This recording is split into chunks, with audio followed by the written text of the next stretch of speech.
SBM TV channel के लिए सेवा वीडियो मैगजीन में आपका स्वागत है।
था 18 तारीख को 18 मई को एक महिला की अधजली लाश मिली थी कामा नहर के पास जंगल में। उस की शिनाख्त नहीं हो पाई थी। बाद में उसके जेठ ने शिनाख्त करी थी कि ये मेरे छोटे भाई रानू की मिसेज थी। इस संबंध में हमने पता किया इसकी क्या हुई। कुछ दिन पहले तो ये रिपोर्ट मिली थी कि पता नहीं अज्ञात कारणों से उसकी हत्या हो गई है, लेकिन हमें एक क्लू मिला है। उसके पर्स में एक कागज़ का टुकड़ा मिला था अधजला, जिसमें गौरीचरण नाम के आदमी की लिखावट लिखी हुई थी। जिस गौरीचरण से हमने सख्ताई से पूछताछ की तो ये तथ्य सामने आया कि मैंने ये लिखा पढ़ी रानू की पत्नी शशि और मेरे बारे में आपसी घर पे आने जाने के बाबत लिखा पढ़ी करी थी। जिस संबंध में उसको लाकर पूछताछ की तो ये पता चला कि रानू है जो मृतका का पति था शशि का, वो टेम्पू चलाता था गौरीचरण का, और उससे बात से रानू की मिसेज शशि नाराज़ थी और वो उसको मना करती थी बार बार कि इसका टेम्पू मत चलाया करो, नहीं इससे घर जाया करो। और उसको इनके संबंधों पर ऐतराज़ भी था। गौरीचरण की पत्नी से संबंधों के बारे में वो शक करती थी। इस पर वो नहीं माना। तब उस रानू की पत्नी वकील के पास गई और इनको कहा कि मैं तुम्हें या तो झूठे मुकदमे में फंसाऊंगी या तुम्हें मरवा दूंगी। और रानू की पत्नी ने अपने पति के साथ मारपीट भी की थी, जिसके सिर में चोट भी आई हुई पहले की लगी हुई थी। इसके बाद ये डर गए क्या अपने फंसा नहीं दे, तो फिर इन तीनों ने मिलकर ये योजना बताई कि क्यों नहीं इसको ठिकाने लगा दी जाए। उसी अनुसरण में इन्होंने उसको बेला फुला के वहाँ टेम्पो में डाल के वहाँ ले गए नहर के पास, और वहाँ जाके पत्थर से इसका सिर फोड़ा और गला घोंट दिया, और उसके बाद उसका शव को जला के वहाँ से फरार हो गए। ये घटना इस संबंध में इन तीनों को गिरफ्तार कर लिया गया है और आज न्यायालय से इनको 5 दिन के पीसी रिमांड प्राप्त किया गया है। आगे इससे गहन अनुसंधान जारी है और कोई तथ्य तो नहीं है इसमें, और कोई राज की बात हो तो उसका पर्दाफाश करें।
दिखा देना हमें क्या।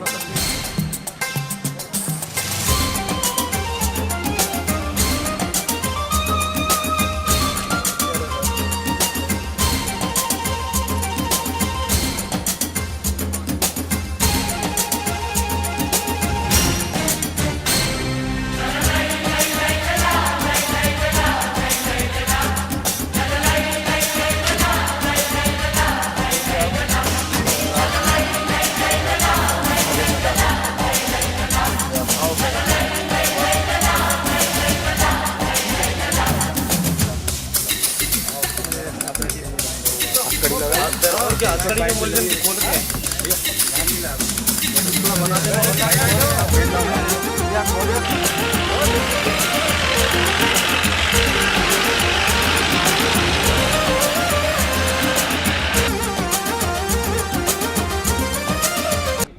से दो बदमाश जेलर साहब के पास चाय पीते हुए मिले थे जब हम मुलजिम लेने के लिए जेल में घुसे थे। तो हमने मुलजिम निकालना जेलर साहब ने और वो बाहर निकल के आ गए थे और वो गब्बार दास में साथ थे उनके।